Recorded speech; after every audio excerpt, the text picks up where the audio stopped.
सो आपने जब बताया कि men usually there are many men who don't think कि प्रॉब्लम उनमें होगी ना, so you think that due to all the awareness, social media and all this, the scene has changed, at least in the urban community in our country, you know, startups and IT and all that, and people on Google, social media, इतना information है, तो क्या men aware है equally कि they are equally contributing in, if you know, a couple is unable to conceive, they could be a part of the problem? Do you think that awareness is, or acceptance, there are two things, one is awareness and then there is acceptance, do you think it's there? मैं again मैं जिस ecosystem में रहता हूँ, मैं एक top metro में रहता हूँ, तो मुझे लगता है कि इकोसिस्टम सिटी और उसके हिसाब से भी चेंज होता है। तो मैं उसका एग्जांपल दे सकता हूँ आपको।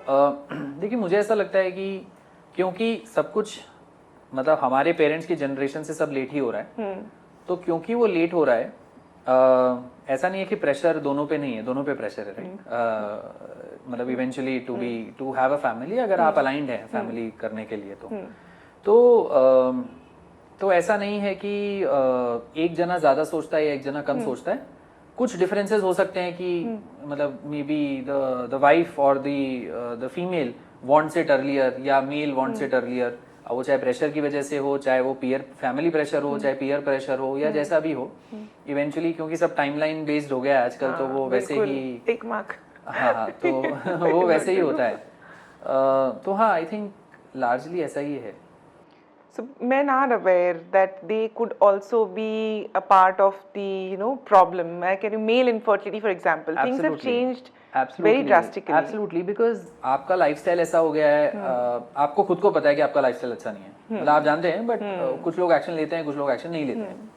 तो बिल्कुल आई थिंक ये ऐसा नहीं है कि मेल को पता नहीं है, हो सकता है कि एक्सेप्टेंस लेवल कम हो, अंदर से भी एक्सेप्टेंस लेवल कम हो और बाहर तो और भी कम हो, बट वो जब टेस्ट रिजल्ट आता है तो वो अपने आप that speaks the truth, right, that's the market. I think the acceptance has to do more with whether, you know, education and family background and all that, so it's a very complex वो plus दूसरा ये है कि men think that the, मुझे ऐसा लगता है कभी-कभी कि men think that the process is simple, right? At least for a man it's a simple process, yeah, right? for the man it's pretty simple, but for a woman there are multiple, बहुत सारी चीजें, बहुत सारे factors हैं जो कि involve रहते हैं, and women reproductive system is very complex as and simple as well, right? So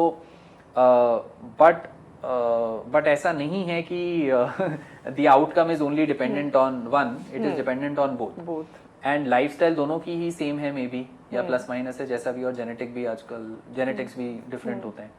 तो अवेयरनेस तो कम इसलिए भी है क्योंकि कहीं पढ़ाया तो नहीं जाता, और दूसरा क्या है कि अगर मैं पूरे साल में एक बार एक हेल्थ चेकअप कराता हूँ, तो मतलब मेरा कभी सीमेन एनालिसिस नहीं होगा, एग्जैक्टली, विमेन का फिर भी सोनोग्राफी हो सकता है, राइट, या गायनिक के पास जाना is more, the chances are higher versus a men going for a semen analysis, right?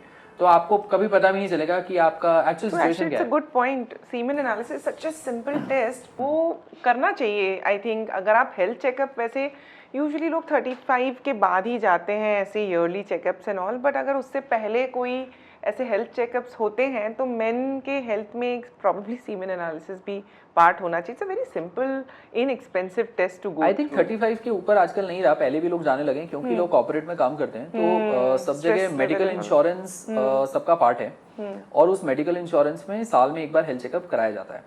तो अब वो आप चाहे 25 में जॉब स्टार्ट कर रहे हो, चाहे 30 में कर रहे हो, कहीं भी हो, आप एक साल में करा सकते हैं। It's a take away point, it should be included in the, if it is there, and उस केस में for a female also there should be gynec checks that should be there, like AMH score, right? तो AMH का value क्या है वो पता होना चाहिए, that depends आपके ओवरीज का कैसा है, एक simple scan will tell you the answer, right? Similarly मेल के लिए भी ऐसा, अगर वो वहाँ पे इनकॉर्पोरेट हो जाएगा तो आपको पता है कि आप मतलब आर यू एटलीस्ट फिजिकली और at least from a medical numbers perspective are you there or not. तो वो एक आई थिंक वो है नहीं, तो फिर अपने आप तो कोई जाता नहीं है, क्योंकि डॉक्टर के पास जब तक मुसीबत नहीं आती तब तक आप नहीं जाते डॉक्टर के पास ना, वैसा है। So for example, around this question, if there is, the couple goes to whatever specialist, yeah, couple gets some investigations done and they know that the problem is with the male partner, say azoospermia, yeah, whatever, low count, motility.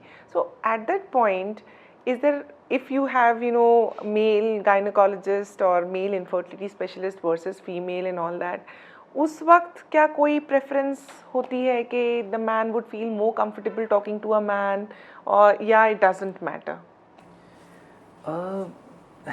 Again generalise करना बहुत difficult है. मैंने ऐसे cases नहीं सुने हैं जिसमें कि मतलब जेंडर से फर्क पड़ता है. आई थिंक सोल्यूशन से फर्क पड़ता है कि कौन कितना सोल्यूशन को अच्छे से समझा सकता है. क्योंकि अगर देखिए मुझे ऐसा लगता है कि पेशेंट और डॉक्टर का ट्रस्ट वाला रिलेशनशिप ज़्यादा होता है. तो अगर वो ट्रस्ट एस्टैब्लिश्ड होता है तो फिर चाहे वो फीमेल से आ रहा हो और मेल से, मतलब इरेस्पेक्टिव ऑन बोथ साइड्स, उससे उतना फ़र्क नहीं पड़ता. उससे ये फ़र्क पड़ता है कि मतलब आप कितना अच्छे से समझा पा रहे हैं और उस आपने जो समझाया है, क्योंकि आप प्रॉब्लम लेकर आए हैं पेशेंट और सोल्यूशन एक्सपेक्ट कर रहा है, तो आपने जो सोल्यूशन बताया है उससे इवेंचुअली फिर कुछ इम्पैक्ट हो रहा है या नहीं हो रहा. बिकॉज अगर सीमन काउंट कम आता है या कुछ भी ऐसा है तो आई एम श्योर कि आप कुछ एक्सरसाइजेस बताएंगे, आप कुछ बेसिक चीज़ें मेडिसिन एक्सेट्रा देंगे. एंड उसके बाद में आई थिंक वो अगर कंफर्ट लेवल कम भी होता होगा इनिशियली तो वो बढ़ जाता है जैसे आप रिजल्ट देखते हैं उससे. बट हाँ, अगर इनर सेल्फ में वो एक्सेप्टेंस है या नहीं है वो तो बता पाना बहुत मुश्किल है. इंडिविजुअल टू इंडिविजुअल वैरी करेगा वो थोड़ा सा डिफरेंट.